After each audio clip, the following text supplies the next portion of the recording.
Dawn Petherick. I know that some of you don't know me, you're new to the group, so I'll do a separate live just to introduce myself because I don't want to make this one extra long.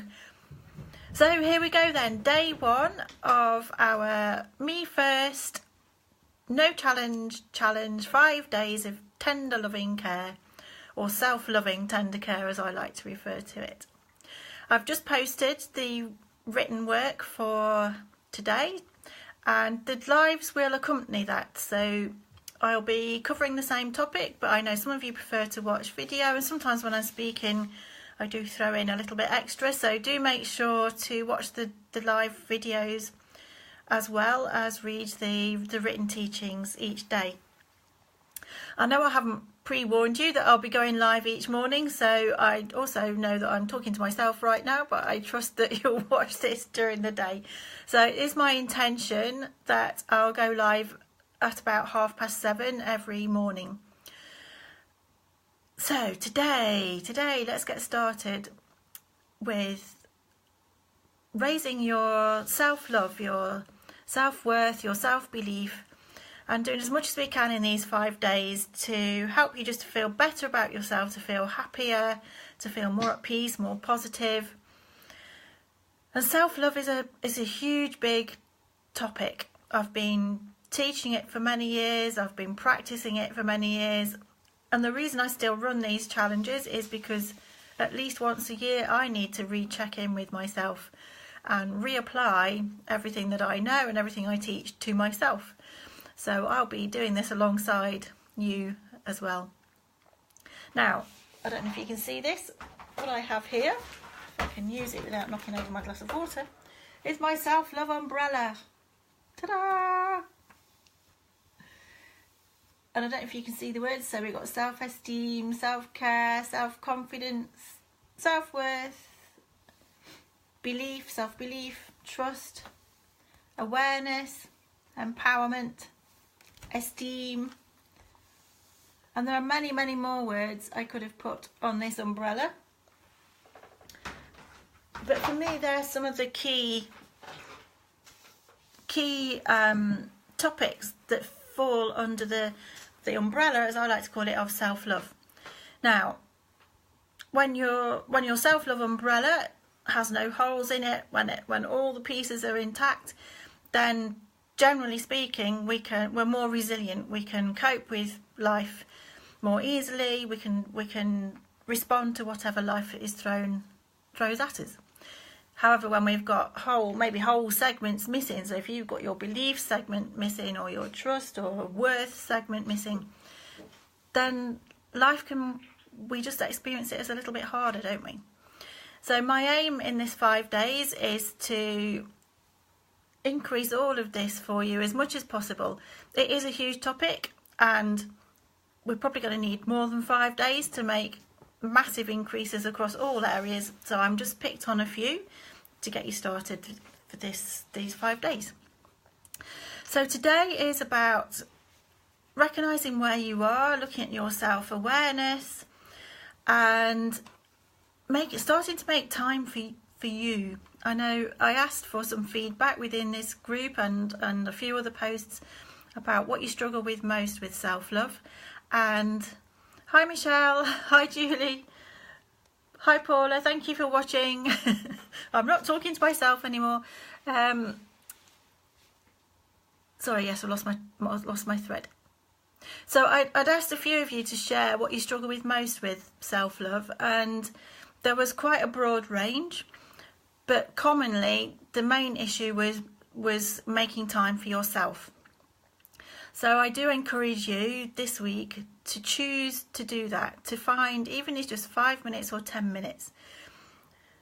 And committing to this challenge is part of doing that. You're already doing that by making sure you read the posts, hopefully making sure you do the exercises, and if you can listen to the live videos too, then that's even better.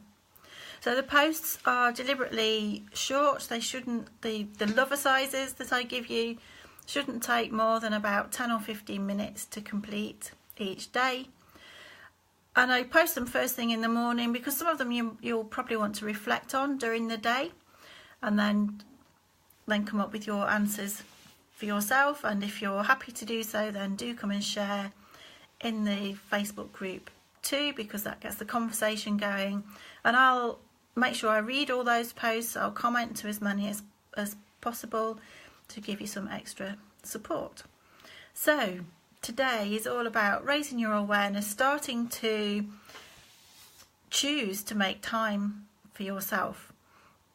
And I know it's easy to say, oh, I'm just way too busy, but just rethink that. How much time do you spend chatting with friends, or how much time are you watching TV or spending time on Facebook? I know I spend far too much time on there under the guise of it's for business. So we can easily find 5 or 10 minutes each day, and it's about starting to know that you're worthy of taking that time for yourself, taking that time out for you, starting to say to your friends and family, no, I just need 5 minutes, I just need 10 minutes.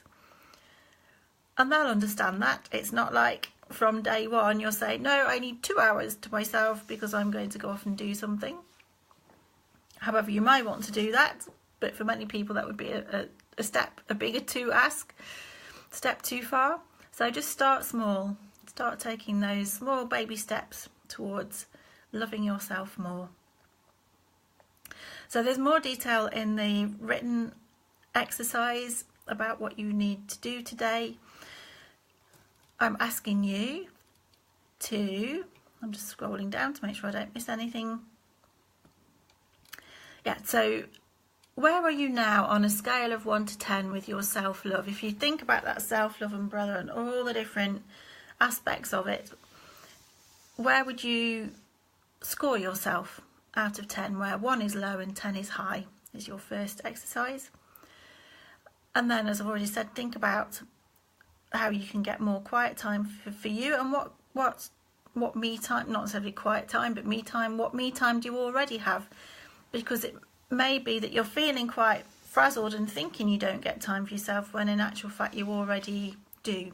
So awareness is about acknowledging how much you already do for yourself, and who's there to support you. Because often we think, oh, I can't ask for half an hour to myself because there isn't the support for the children or the people I'm caring for, when in fact as soon as we start to ask, then it becomes available. So don't be afraid to ask for help. As women, we're natural, generally speaking, we're natural caregivers. We're natural, we give, and that leads to us becoming tired, depleted, sometimes resentful of doing that. And if you've ever travelled on a plane, you'll know that the safety advice is always to fit your own oxygen mask first. And I know that's a somewhat overused analogy, but it's still the best one I've got. You can't keep giving to everyone else if you aren't calling in and taking in your oxygen first. So it isn't selfish to love yourself. It isn't selfish to take care of yourself. It's essential so that you can carry on looking after others and giving to others. So look at your diary for this week and make sure, first of all, that you've definitely got time to do this challenge, and then start to look at where else you can take some time for you, even if it's just for a 10-minute walk around the block. Hi Tracy, thank you for joining us. Get out in the fresh air. Hi Jane, morning. Yeah, so make some time for yourself. Look at your diary, realistically look at what you can start to do for yourself, where you can do the love exercises that I'm giving you, and start to become more structured around your self-love and your self-care. Start making you a priority. Often once we've put something in our diary, especially if you're still using a paper one and you're handwriting it in, it has more significance, more importance and more permanence than if you just mentally say to yourself, oh, I'll do something for myself. Once it's in our diary, we tend to stick to it. At least that's what I find. I don't know, what do you find? Let me know. And my last love size for you today is to take some reflection time and to think about all that you've achieved in your lives and how awesome you truly are, because I know you are. But when we get weighed down and bogged down with life, we get very tunnel vision, don't we? The blinkers come on. We get so focused in coping with whatever is being thrown at us in the moment that we tend to forget. We forget what we've achieved. Hi Sonia, we forget all that we've done. We forget what skills we've got. We forget everything we've experienced in our lives. We just forget how great and how awesome we are. So that's my last love size for you today, is to take some time out and to remember, and again to write it down, because when we see things in black and white, it has more significance, more importance, and you'll remember it more, and it will give you a chance maybe just to smile to yourself and think, yay, I did that.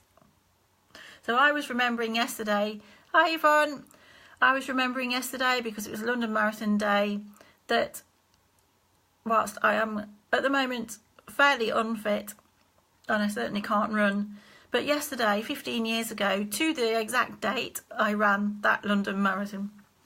It was a hot day, not as hot as yesterday. It was the culmination of running as a hobby for about 5 years, having slowly built up to that. And so I was reflecting on that and just inwardly patting myself on the back. I did that. I don't do it at the moment, but I've done it in the past. Hi Liz, and I'm sure you've all got similar things that you've achieved. It doesn't have to be a massive sporting thing. That could be from any area of your life. You can be in your family life, with your family, your children, your friends. It can be something physical. It doesn't have to be huge, like running a marathon either. That was just a poignant example because it was yesterday. So that's the final part of today's exercise. It's all about starting to remember how awesome you are and how powerful you are and all that you're capable of doing and being. So I'm going to stop the live now. That's plenty long enough for the first day. Do go and read the exercise, the written piece that I've posted in the Facebook group before this, and I'll look forward to reading your comments, and I'll support you as much as I can, and I'll see you tomorrow morning for another live. Take care, bye.